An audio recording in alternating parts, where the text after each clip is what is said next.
महिला स्वास्थ्य कार्यकर्ता भर्ती परीक्षा के लिए प्रीवियस ईयर क्वेश्चन पेपर हम लोग सॉल्व कर रहे थे। इसके पहले हम लोग इसी श्रृंखला में कुछ क्वेश्चन कर चुके थे। आज हम लोग उसके आगे बढ़ते हैं। ये पार्ट 2 होने वाला है। तो आइए देखते हैं किस तरीके से क्वेश्चन पूछा गया था। तो प्रश्न कह रहा है, निम्न में से कौन सा कथन सत्य है? अल्ना रेडियस से बड़ी है, रेडियस अल्ना से बड़ी है, रेडियस और अल्ना दोनों की लंबाई समान होती है, रेडियस ऊपरी भुजा की अस्थि है। ठीक, इसको रेडियस कर दीजिएगा। रेडियस ऊपरी भुजा की अस्थि है। देखिए, बताइए इसमें क्या सही होगा? इस प्रश्न में हो जाएगा ऑप्शन नंबर ए। देखिए, जो रेडियस होती है वो ऊपरी भुजा नहीं होती है, वो क्या होती है? नीचे की भुजा होती है। इसलिए ये ऑप्शन भी गलत हो जाएगा। रेडियस और अल्ना दोनों की लंबाई समान होती हैं? बिल्कुल नहीं, दोनों की लंबाई अलग अलग होती है, छोटी बड़ी होती है। तो ये भी गलत हो जाएगा। अब बचे हमारे पास 2 ऑप्शन। ठीक, जब हम लोग हड्डियों की संख्या काउंट करते हैं, आर्म बोन्स, ठीक, हाथ की हड्डियाँ, उसमें एक अल्ना होती है और एक ही रेडियस होता है। ठीक, दोनों अलग अलग हड्डी है। जो कि रेडियस जो होता है नीचे की भुजा होती है। ठीक, चलिए आगे बढ़ते हैं। प्रश्न कह रहा है, किसी रक्तवाहिका दीवार के कमजोर हिस्से में उभार आने पर एक थैली सा बन जाता है, उसे क्या कहते हैं? बताइए, रक्तवाहिका दीवार के कमजोर हिस्से में उभार आ जाने पर एक थैली सा बन जाता है, उसे क्या कहते हैं? तो इसमें हो जाएगा ऑप्शन नंबर बी। ठीक, एन्यूरिज्म। अगला प्रश्न कह रहा है, मस्तिष्क के किस भाग से सेरिब्रोस्पाइनल, ठीक, द्रव का स्रावण होता है? बताइए।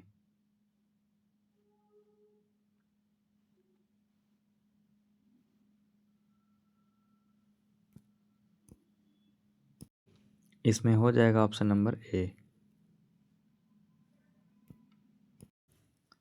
देखिए, सेरिब्रोस्पाइनल द्रव जो होता है क्या है? एक रंगहीन द्रव है। ठीक, जो प्रायः ब्रेन और स्पाइनल कॉर्ड में पाया जाता है। याद रखिए, कहाँ पे?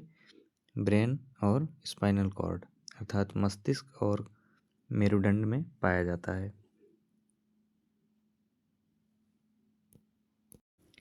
अगला प्रश्न कह रहा है, इनमें से सभी रक्त में पाए जाने वाले प्लाज्मा प्रोटीन हैं, एक को छोड़ के। बताइए। तो इसमें हो जाएगा ऑप्शन नंबर सी, मायोसिन। ठीक, मायोसिन को छोड़कर बाकी सभी जो है रक्त में पाए जाने वाले प्लाज्मा के प्रोटीन होते हैं। ठीक, एल्ब्यूमिन भी, ग्लोब्यूलिन भी और फाइब्रो।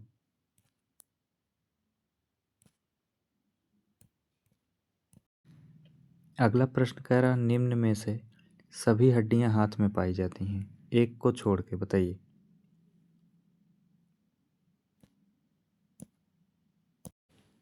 ऑप्शन सी करेक्ट हो जाएगा। ठीक, ये सारी हड्डियां हाथ की हड्डियों में पाई जाती। ठीक, हाथ में पाया जाता है। ये भी, ये भी, ये भी।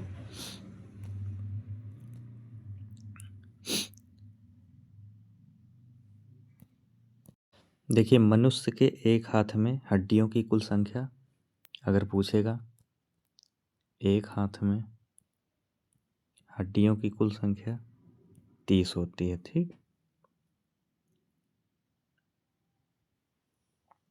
दोनों हाथ में अगर पूछ लेगा तो मेखला को मिलाकर, ठीक, पहले तो 30 गुणे 2 कर देंगे, कितना हो जाएगा? 60 हो जाएगा। उसके बाद इसमें 4 हड्डियां और जोड़ेंगे मेखला की। ठीक, तो टोटल हो जाएगा 64 दोनों हाथ की।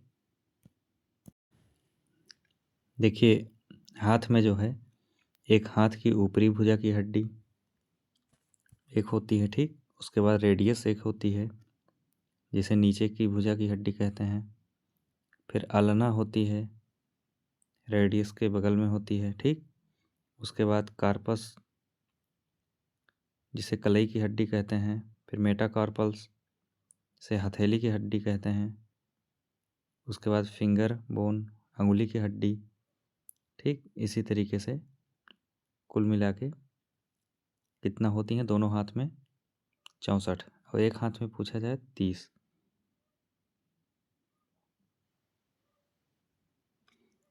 एक चीज़ याद रखिएगा, सुंदरता की हड्डी एक हाथ में कितनी होती है? सुंदरता की हड्डी एक होती है, ठीक।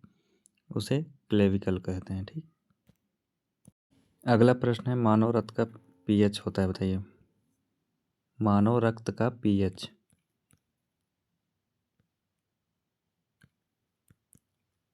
मान, मानव रक्त का पीएच मान बताइए। तो इसमें हो जाएगा ऑप्शन नंबर सी, 7.4। अगला प्रश्न कह रहा है, एरोबिक श्वसन डाट डाट द्वारा किया जाता है, बताइए। एरोबिक श्वसन डाट डाट डाट द्वारा किया जाता है। तो इसमें हो जाएगा माइटोकॉन्ड्रिया, ठीक। ऑप्शन नंबर डी सही हो जाएगा। देखिए, वायवीय श्वसन जो है या एरोबिक श्वसन जो है वह श्वसन है जिसमें ऑक्सीजन प्रयोग होती है, ठीक। एरोबिक श्वसन पौधों के साथ जंतुओं में भी होता है। कोशिका में वायवीय श्वसन का महत्वपूर्ण भाग क्या होता है? माइटोकॉन्ड्रिया होता है, ठीक। यहीं पे संपन्न होता है। अगला प्रश्न कह रहा है, इनमें से कौन सा एक कार्य यकृत का है? लीवर का, बताइए। लीवर का कार्य पूछा है, तो इसमें हो जाएगा option number C, plasma protein का सिंथेसिस। एक पॉइंट याद रखिएगा, यकृत जो है, यकृत क्या करता है? यूरिया का निर्माण करता है, यूरिया का निर्माण करता है, ठीक। यकृत में क्या होता है? अमीनो अम्ल टूटता है, ठीक, या इसका विघटन होता है। तो जब इसका विघटन होता है तो क्या होता है? यूरिया का निर्माण होता है। अगला प्रश्न कह रहा है, वह ग्रंथि जो वयस्क अवस्था में गायब हो जाती है परंतु बच्चों में क्रियाशील रहती है, बताइए कौन सी ग्रंथि है? हाइपोथैलेमस या पैराथायराइड या एड्रिनल कॉर्टेक्स या थाइमस? तो इसमें हो जाएगा ऑप्शन नंबर डी, थाइमस। देखिए, जो थाइमस ग्रंथि है वयस्क अवस्था में गायब हो जाती है, ठीक, याद रखिएगा।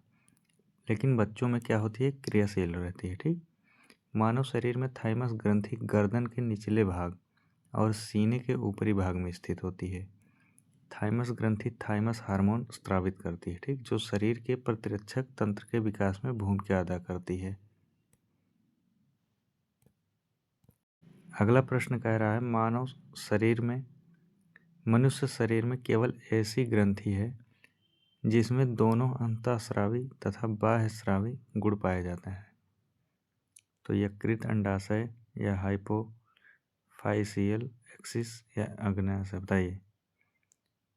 इस प्रश्न में हो जाएगा ऑप्शन नंबर डी, अग्न्याशय। देखिए, मनुष्य शरीर में 3 प्रकार की ग्रंथियां पाई जाती हैं, बाह्यस्रावी ग्रंथियां, अंतःस्रावी ग्रंथियां और मिश्रित ग्रंथियां, ठीक। मनुष्य शरीर में अग्न्याशय केवल ऐसी ग्रंथि है जिसमें अंतःस्रावी तथा बाह्यस्रावी दोनों गुण पाए जाते हैं।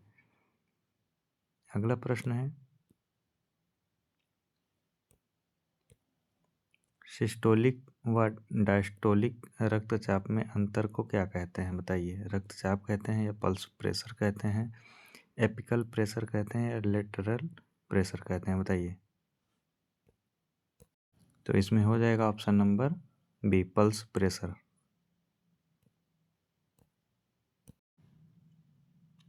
देखिए, सिस्टोलिक व डायस्टोलिक रक्तचाप के अंतर को क्या कहते हैं? पल्स प्रेशर कहते हैं, ठीक। रक्त दबाव वह दबाव होता है जो रक्त के बहाव के दौरान रक्तवाहिनियों की दीवार पर पड़ता है। सिस्टोलिक दबाव जो है हृदय के ऊपर वाला अत्यधिक दबाव तथा डायस्टोलिक दबाव जो है न्यूनतम दबाव होता है, जो हृदय के ऊपर वाल्व खुलने पर पड़ता है। सामान्य तौर पर सिस्टोलिक दबाव 120, ये पॉइंट याद रखिएगा, और डायस्टोलिक कितना 80। ठीक। रक्त दबाव के लिए स्फिग्नो मैनोमीटर, ठीक, स्फिग्नो मैनोमीटर का प्रयोग किया जाता है। इसको मापने के लिए स्फिग्नो मैनोमीटर का प्रयोग।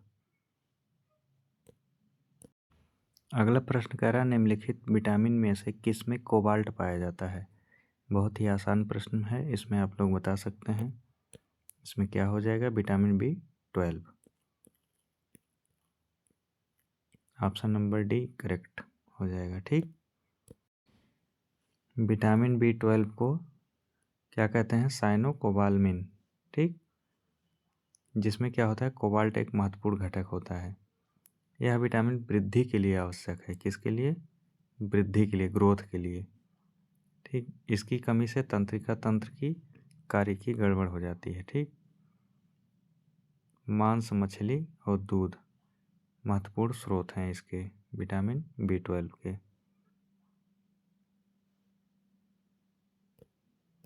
अगला प्रश्न कह रहा है मानव के दूध में प्रोटीन की मात्रा होती है, बताइए।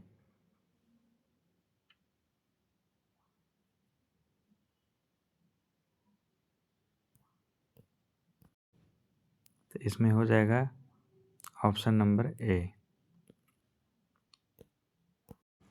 दूध वह पौष्टिक पदार्थ है जो मानव शरीर के लिए न सिर्फ जरूरी है बल्कि उसे बीमारी से बचाए रखता है। ठीक, इसमें कैल्शियम और प्रोटीन भरपूर मात्रा में होता है। मानव के दूध में प्रति 100 मिलीलीटर में 60 से 75 किलो कैलोरी ऊर्जा होती है, जबकि 2.6 ग्राम वसा और 1.1 ग्राम प्रोटीन पाया जाता है। अगला प्रश्न कह रहा है इंसुलिन लगाने का उचित मार्ग निम्न में से कौन सा है, बताइए आप लोग। इंसुलिन लगाने का उचित मार्ग निम्न में से कौन सा है, तो इसमें हो जाएगा ऑप्शन सी। इंसुलिन लगाने का उचित मार्ग जो है चमड़े के नीचे का है। ठीक, भारत में इंसुलिन के रोगियों की संख्या दिनों दिन बढ़ती जा रही है। ऐसे लाखों लोग जो है डायबिटीज के मरीज हैं। ठीक, इंसुलिन लगाने का उचित मार्ग चमड़े के नीचे है। भारत में मधुमेह के रोगियों की संख्या जो है दिनों दिन बढ़ती जा रही है। ऐसे में लाखों डायबिटीज़ के मरीज हो जा रहे हैं। ठीक, जिन्हें अपने ब्लड शुगर को नियंत्रित रखने के लिए, ब्लड शुगर को कंट्रोल रखने के लिए क्या करना पड़ता है, इंसुलिन के इंजेक्शन का सहारा लेना पड़ता है। ठीक, इंजेक्शन को ऐसी जगह लेना चाहिए जहाँ पर क्या हो, चर्बी उपलब्ध हो। ठीक, इंसुलिन का इंजेक्शन चमड़ी के नीचे फैट लेयर में देना चाहिए।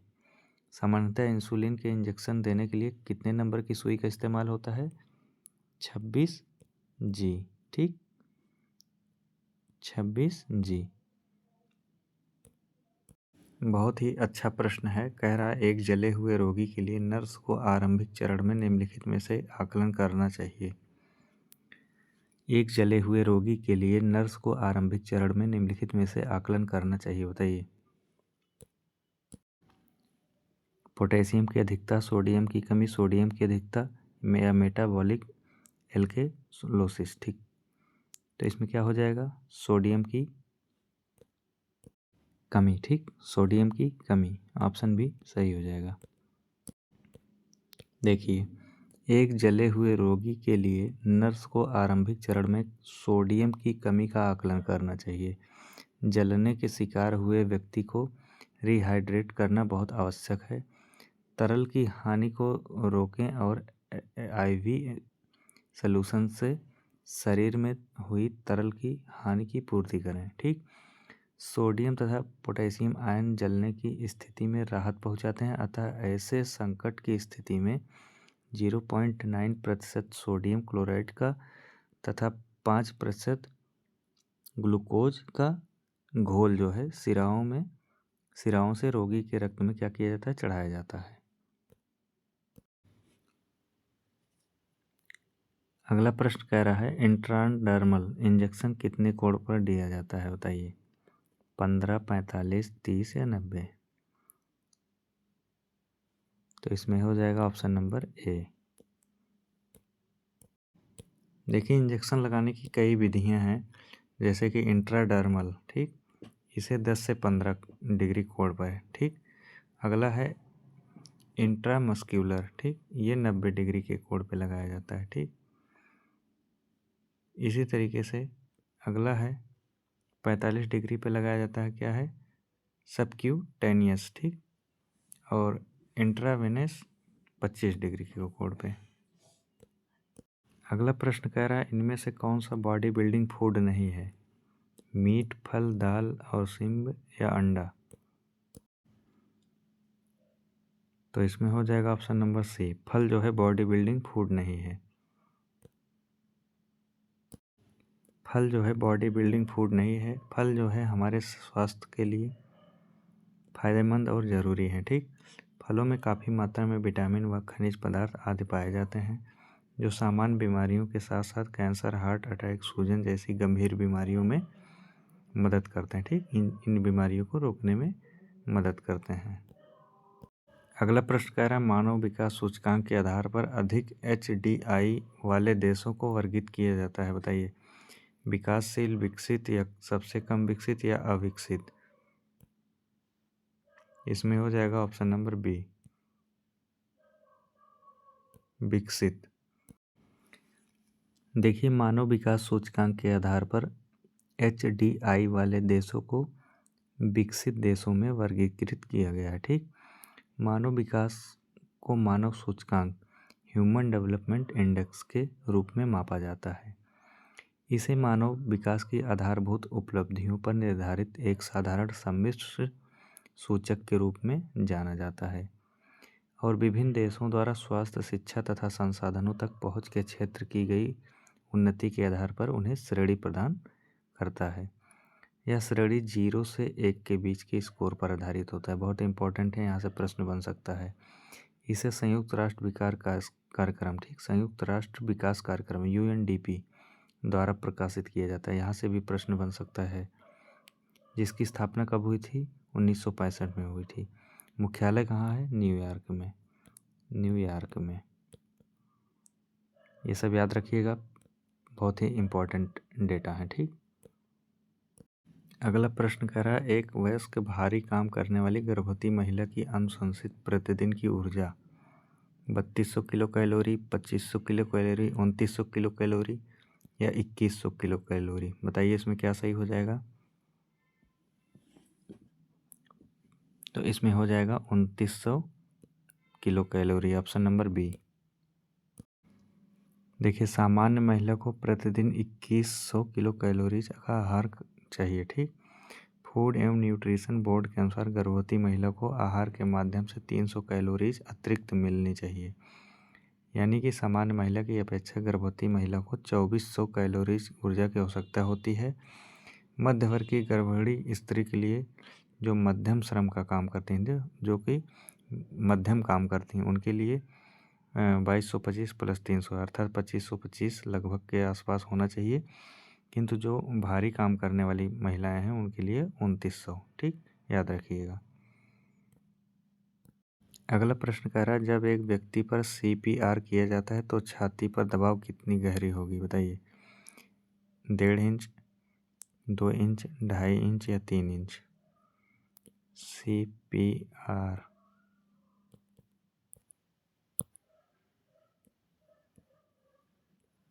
बताइए, ऑप्शन नंबर बी हो जाएगा, 2 इंच। देखिए जब एक व्यक्ति पर CPR किया जाता है तो छाती पर दबाव 2 इंच गहरी होगी, ठीक। शिशुओं के लिए यही बात करें तो 1.5 इंच की गहराई पर। 100 से 120 संपीड़न प्रति मिनट की दर से बच्चों के लिए लगभग 2 इंच और किशोरों के लिए 2.4 इंच से अधिक नहीं होना चाहिए। अगला प्रश्न कह रहा है कुत्ते के काटने के बाद घाव को किससे साफ करना चाहिए। घाव को साबुन और पानी से साफ करना चाहिए। अगला प्रश्न कह रहा है मिर्गी दौरे से पीड़ित व्यक्ति की देखभाल करते समय आप क्या करेंगे। ए कह रहा है आसपास जो भी चोट पहुंचाने वाली वस्तु है उसे दूर करेंगे। बी कह रहा है कपड़े का गोला बनाकर पीड़ित के दांतों के बीच रखेंगे। सी कह रहा है व्यक्ति को पकड़ कर रखेंगे जिससे वह हिले नहीं। डी कह रहा है उपरोक्त सभी। बताइए। तो इसमें हो जाएगा उपरोक्त सभी। अगला प्रश्न है एक इसोगेस्कोपी। ठीक, इसोफेगस्कोपी के बाद एक ग्राहक अपने कमरे में लौट आया है। ठीक, तरल पदार्थ देने से पहले नर्स को ग्राहक के मूल्यांकन की प्राथमिकता देनी चाहिए। चैतन्य का स्तर, मूत्र उत्पादन, गैग रिफ्लेक्स, टीबी और बीपी। इसमें हो जाएगा ऑप्शन नंबर बी करेक्ट हो जाएगा।